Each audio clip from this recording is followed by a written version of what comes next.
जय हिंद दोस्तों। और आज हम लोग जैसे कि बात करेंगे आज के डेट में भाग्य के भरोसे। बहुत से लोगों के द्वारा या कहा जाए तो विद्यार्थी की उम्र में जैसे गुमराह किया जाता है कि अक्सर जैसे कि किस्मत में जो नहीं है वो क्या होगा।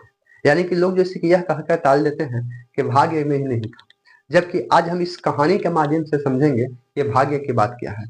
एक समय की बात है कि एक जैसे कि सरोवर में यानी कि तालाब में तीन मछली थी और तीनों में आपस बहुत बढ़िया से दोस्ती थी। पहली जो मछली थी उसका नाम था जैसे कि डॉली, और वो बड़ा ही जैसे कि समझदार मछली थी। कोई काम करने से पहले सोचती थी, समझती थी, इसके बाद जैसे कोई कदम उठाती थी। और दूसरी जैसे कि मछली थी जिसका नाम जैसे कि रॉली था। वो मछली कोई काम करने से पहले सोचती नहीं थी, जब काम होता था उसी वक्त जैसे कि एक्शन प्लान लेती थी। यानी कि जब काम हो रहा है उसी समय उसको सही होता है कि गलत होता है वो जैसे काम करती है। और तीसरी जो मछली थी वो एकदम जैसे कि बेगर कह सकते हैं। उसको जैसे कि मानना यह था कि जो किस्मत में लिखा होगा, जो भाग्य में होगा वही होगा।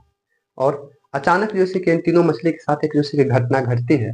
उसी जैसे कि सरोवर के पास दो जैसे कि मछुआरा जैसे कि आते हैं। और ये जो तीसरी जो मछली जिसके हम जिक्र कर रहे हैं कि ये जो सदम जैसे कि थोड़ा सा जैसे कहा जाए तो उदंडता टाइप की थी। ये जैसे कि पानी वगैरह में छलांग वगैरह मार रहे थे, इसको ज्यादा खेलने कूदने में शौक लगता था।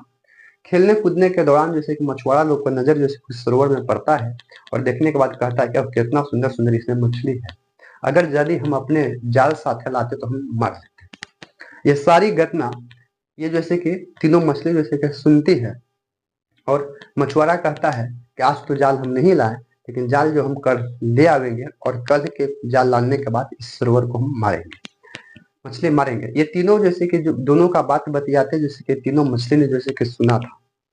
और ये तीनों मछली में से जो सबसे पहले हमने मछली का नाम बताया डॉली, वो बड़ा ही समझदार थी। वो सबको अपने मित्रों को बताती है कि हम लोग इस सरोवर से छोड़कर चलो दूसरे सरोवर में चल जाते हैं, क्योंकि मछुआरा ने जो बात किया है वो कल आएगा, जाल लगाएगा और हमको लोग को जैसे कि मार कर लेने चल जाएगा।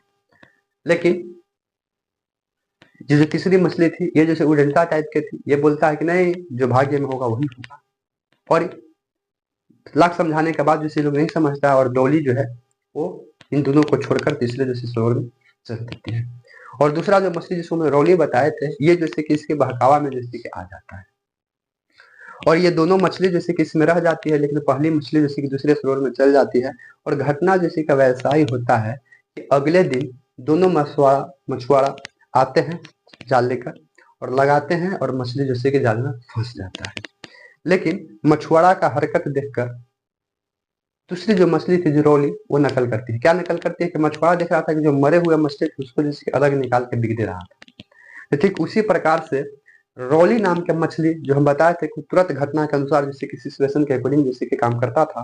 वो देखा कि जैसे मरे हुए मछली को निकाल के बाहर बिक रहा है तो भी जैसे कि मरने का नकल कर लिया और उसको भी निकाल के भेज दिया, बिक दिया। लेकिन तीसरी मछली अपने उदंडता पर ही जैसे कि कायम था कि जो भाग्य में होगा वही होगा।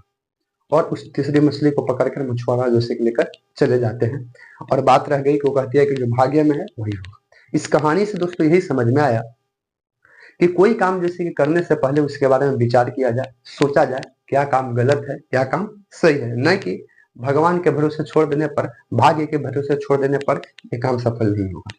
जैसे कि तीसरी मछली का हर बात में मानना था कि जो भी हम लोग के साथ घटना घटता है वो जैसे कि भाग्य के भरोसे था, जरा ऐसा था नहीं, क्योंकि इसकी लापरवाही के वजह से ये अपनी जान गंवा दी। और वो दो मछली अपनी जैसे कि तेजाई के वजह से, समय के अनुसार जैसे परिवर्तन करने के वजह से उन दोनों मछली का जान बच जाता है। तो इसलिए यहाँ से अपील ये होता है इस कहानी के साथ के अकॉर्डिंग कि कोई काम, और जैसे आप समझिए ना भैया, आप जानते हैं कि चोरी करना गलत है? चोरी करना गलत है भाई, दबे एक दिन बच जाते हैं, 2 दिन बच जाते हैं। जब आप जानते हैं कि चोरी करना जब गलत है तो हम गलत क्यों करें? और चोरी करके भी कहते हैं कि हमको किस्मत में जहिया लिखल होगा तैया जिससे कि हो जाना ही हो जाना है, तो भैया गलत है ना।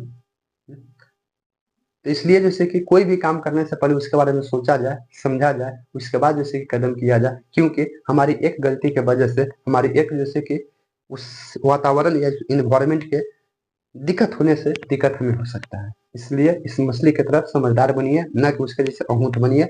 इसलिए आइए इस कहानी के बाद अगले जैसे वीडियो में हम लोग भेंट करेंगे। जय हिंद।